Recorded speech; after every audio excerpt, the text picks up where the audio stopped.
My name is Jessica, and I'm going to talk to you today about how to properly straighten your hair.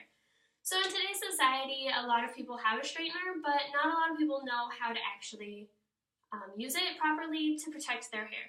So a straightener has very high heat, so you want to make sure that you're doing it properly to prevent yourself from damaging your hair. So the first step you want to do is you want to make sure your hair is dry. So you don't want to be straightening wet hair unless you have a straightener that is designed specifically for that purpose. Otherwise, you're going to cause damage to your hair. So once your hair is dry, then you can begin straightening it. You want to make sure it's brushed and clean. If you start straightening your hair and it's dirty, it can cause it to get a greasy look. So generally, I like to start with clean hair. The next step is I'm going to use the thermal protectant. So this is what's going to help prevent that heat damage on my hair. So this kind that I use here, it's just a Chi brand. It's called 44 Iron Guard. It's just a thermal protectant spray.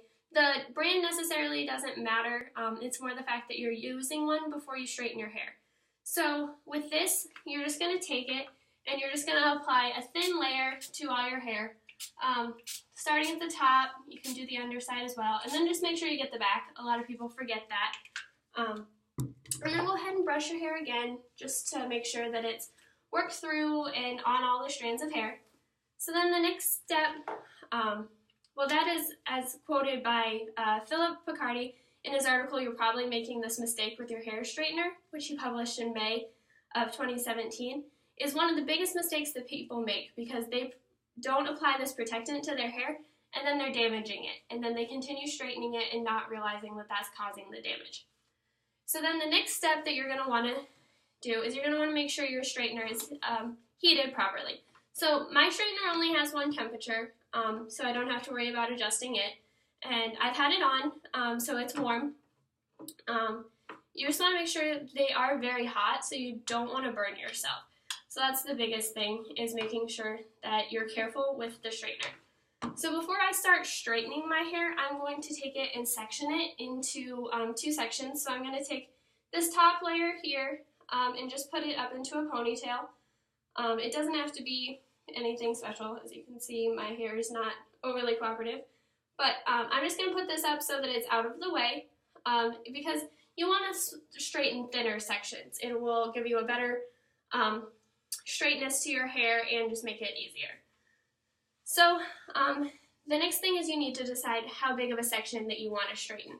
So depending on your hair thickness and your hair type, if you have thicker hair or thinner hair, it's going to vary on how big of a section you want to take.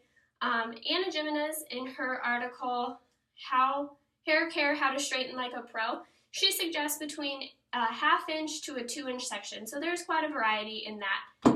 So now I'm going to take my straightener and I'm just going to take a section here and just work my way down. You want to start about a 1/2 inch from the base of your hair, and that will help you maintain some volume to your hair. So then you just want to continue with this, so making sure you get all your sections. So continue separating it out and straightening each piece. And you don't want to let your straightener sit on your hair. You want to keep it moving.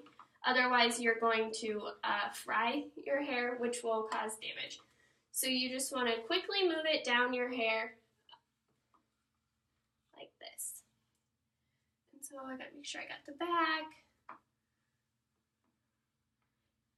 And you also want to make sure that when you're straightening it, that you're straightening the hair that's not twisted. Because if you grab a section and you haven't had it brushed out and that section is twisted, you're going to straighten it that way and then it will cause a kink in it. So now that I've got this lower layer done here, I'm going to lower my hair down, the rest of it, and just run a brush through it quick just to make sure it's not tangled. And then just continue the steps of taking a section and straightening it. And for time's sake, I am doing this fairly quickly. You would generally want to take a little more time, make sure you have a little smaller sections with my hair, especially on this top layer, and take your time. It's not anything that's going to happen immediately. My hair is naturally fairly straight, but it just has a few of these little waves in it. So that's what I'm trying to eliminate. Other people who have curly hair, it's going to take them a lot longer. So then you can see the other thing you want to make sure you do is as you are doing this section, depending on what you want your ends to do, is how you want to finish off your curl. So or your straighten. Mine I want to tip in, so as I finish I bring my straightener inwards. So then I'm going to do another section here. And like I said, I'm not going to do my whole head. And then my final step is I'm going to do my bangs here.